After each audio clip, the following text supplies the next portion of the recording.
As a financial planner, I've seen the same dangerous mindsets and behaviors pop up in retirees again and again. Now, some of these quietly cost people hundreds of thousands of dollars in taxes, while others steal years from time, freedom, and experiences they could have enjoyed. So in this video, I want to go through 12 common retirement trends that need to be left behind. Trend number one we need to leave behind is chasing that magic number. You know the one I'm talking about, 1.7 million, 2 million. Maybe we've read an article or a coworker or a friend told us this is the number you need to make. Or maybe you're working backwards. Maybe you're saying, well, if I get a 5% dividend and I want to live off my dividends, I need $2 million. Whatever it is, all of us have this number. We need to move off the number because let me tell you, we've done thousands of retirement plans for Canadians, and I can tell you, for 99% of you, your number is probably much greater than you actually need to save. And that means you're working a lot longer than you need to. Trend number two you need to cut out is settling for high fees. So many of you are still paying 2 to 3% in fees. Now again, I always say, if you're paying fees, reasonable fees, and getting good value for it, that's totally fine. But for so many of you, you're paying 2, 2.5%, 3% in fees, and you're getting nothing for it. The person at your financial institution, they're picking mutual funds, ETFs. They're doing something really, it's been proven, that a monkey could do for them. What kind of deep value, tax, retirement, estate planning are they doing? What value are they providing you? I'm not saying go cold turkey and go DIY. I'm just saying it's time to start reviewing what you're paying, what you're getting, and maybe it's time for a different advisor and a different investment person. Again, that's on you to decide, but let's stop paying these high fees and getting no value for it. The next trend we need to buck is the one size fits all rule. And for this, I'll pick on the 4% rule. A lot of us kind of follow, say, a 4% rule. I'll pull my 4% and follow that process through retirement. The reality, it doesn't work. It's missing tax planning strategy. It's not a proven formula to work. Again and again, we've proven that to our clients. So again, make sure you understand how retirement planning actually works. Don't just follow a 4% rule and think that that's the best way forward, because probably not the best for you. Trend number four, more of a psychological one, but it's holding your money too close to your chest early in retirement. And I get it. I talk to hundreds of people every single year. We do a lot of planning, and it's a psychological shift. You've saved money for 30, 40, maybe 50 years leading up to retirement. You've ingrained these brain waves in your mind of save, save, save, right? And you've bought investments that you like. You don't want to sell them.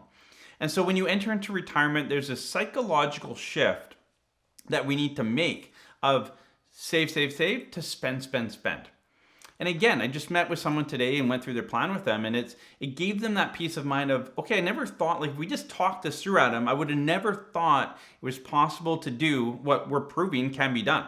Conservative plan, numbers on paper is going through it. So again, make sure you understand how much money you can spend early in retirement. You don't want to waste 10, 20, 30% of those go-go years because you don't know what you can spend. Again, some clients say, you can spend this. Well, Adam, like, how would I spend that? I would say maybe move up a few rows on the plane. Maybe move up a few floors on the hotel room.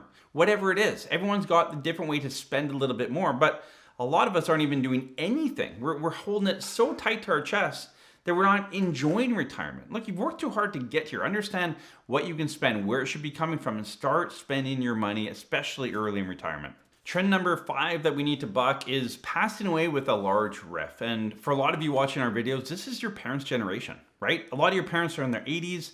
They have hundreds of thousands, if not millions of dollars in their RRIF account still, and they're never going to deplete it. And at the end of the day, they're going to pay a lot more taxes than they should ever. And it kind of goes off the last one, right? They didn't spend enough money early, then they kind of held on. They get to a point, and it's like, wow, I have way more than I'll ever spend. And not only that, it's in a registered account. Like I didn't plan properly. So something to learn for all of you that are walking into retirement now or planning for retirement. Make sure by the time you get to life expectancy, mid to late 80s, I want you to make sure that your plan shows that your RRIF account or any registered account, LIF account, whatever it is, any registered account that will be taxed at death has been depleted by life expectancy, right? There's a small percentage, 1% of you that have so much assets that may not happen. But for the majority of you watching this video, one of the goals should be in your plan to make sure that at age 86, 87, 88, somewhere in that range, that your RRIF, your LIF, any registered account that is taxable on death has been fully depleted and depleted tax efficiently through the phase of your retirement. Trend number 6 is falling into that one more year trap. And what I mean by that is we're going to work one more year. Of course, typically later in your career is when you're making the most money. Your debt's paid off. You're really compounding that savings. But do you actually need to work that one more year? What is the impact, the financial impact? Again, we talk to a lot of clients that, we show them like, what is the true value, the dollar value of working that much? Yeah, you might make $150,000 a year and have a good income, but what does that actually mean for your retirement? Because you're burning a year of retirement. You only have so many of those. So is it worth it? We've had some clients like that. You can't convince them otherwise, and they work into their 70s. And every single one of those clients later tells me, Adam, I wish I listened to you and retired much earlier. And so when our team builds plans, that's a big part of it. Like, how do we get you to retirement where you want financially, but as early as possible? For most of us, we want to retire as early as possible. There's a handful that want to keep working. Totally fine. But don't fall into that one more year trap. You can always work one more year. You'll always make more money, have more money, etc. But do you need it? What is the impact overall on your retirement? Trend number 7 is starting CPP without knowing the cost, the true cost and the impact of starting it early. And I say this all the time. I don't care when you start your Canada pension plan. Our advisors don't. It makes no difference to us.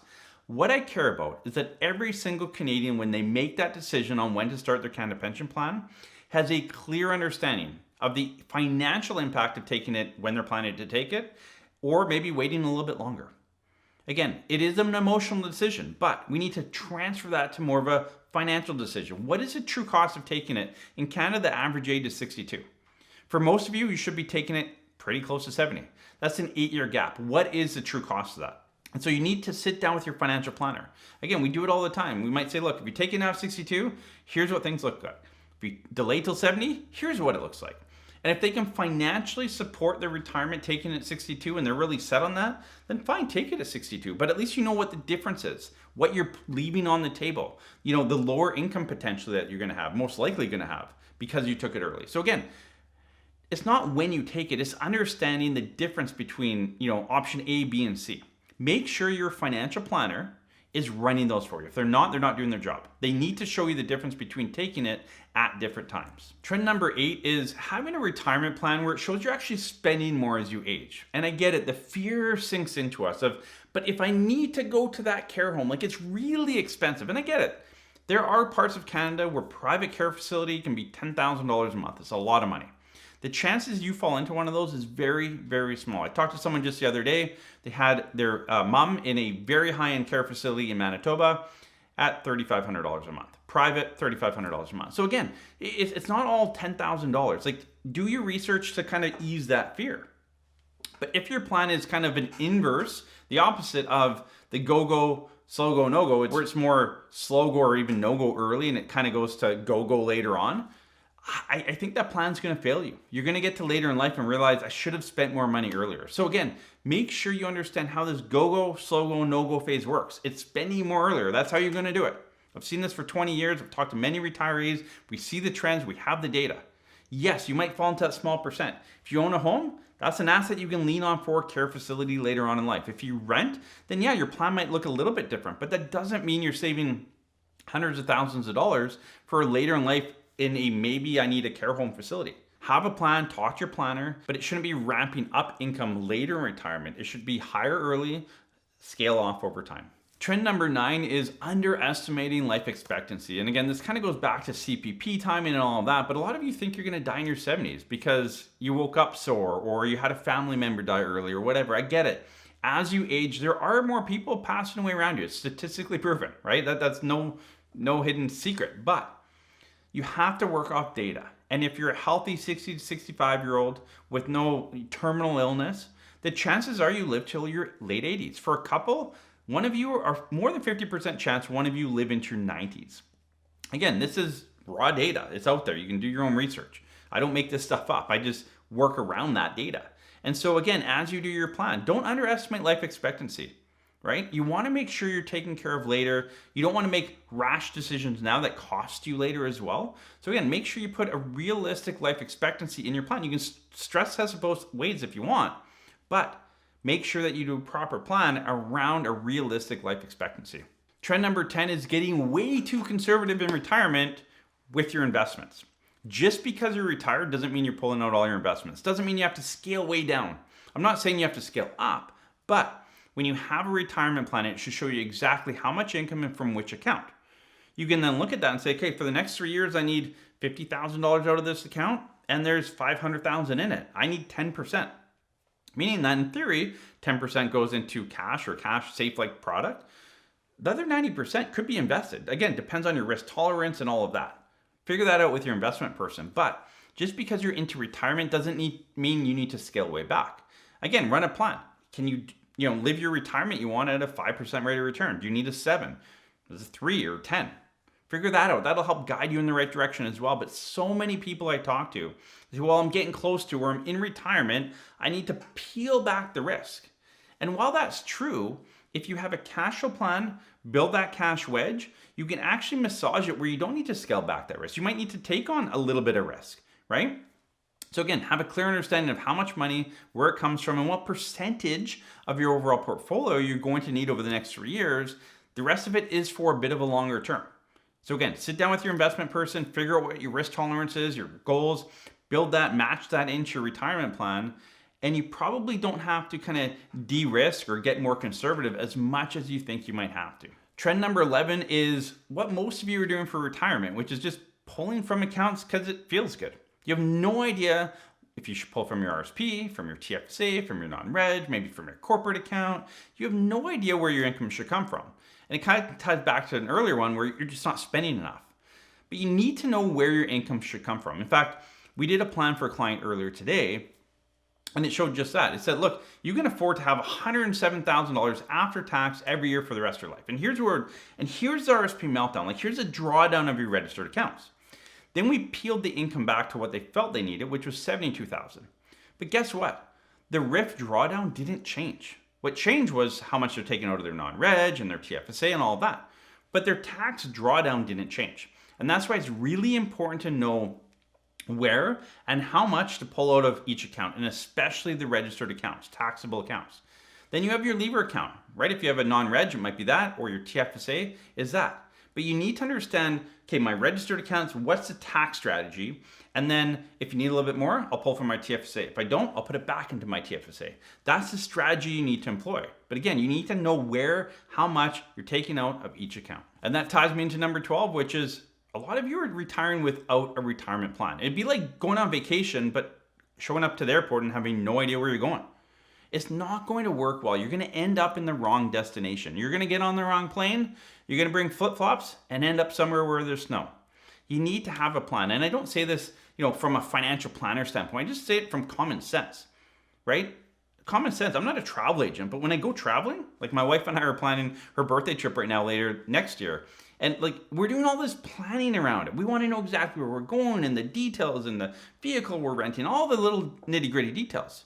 How do you enter into retirement without those details? And so many of you are. It actually blows my mind.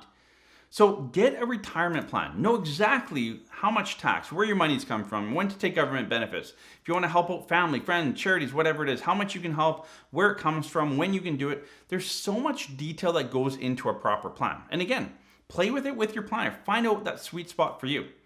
But as you enter into retirement, make sure you have a retirement plan, which is your GPS roadmap to walk forward. I get it.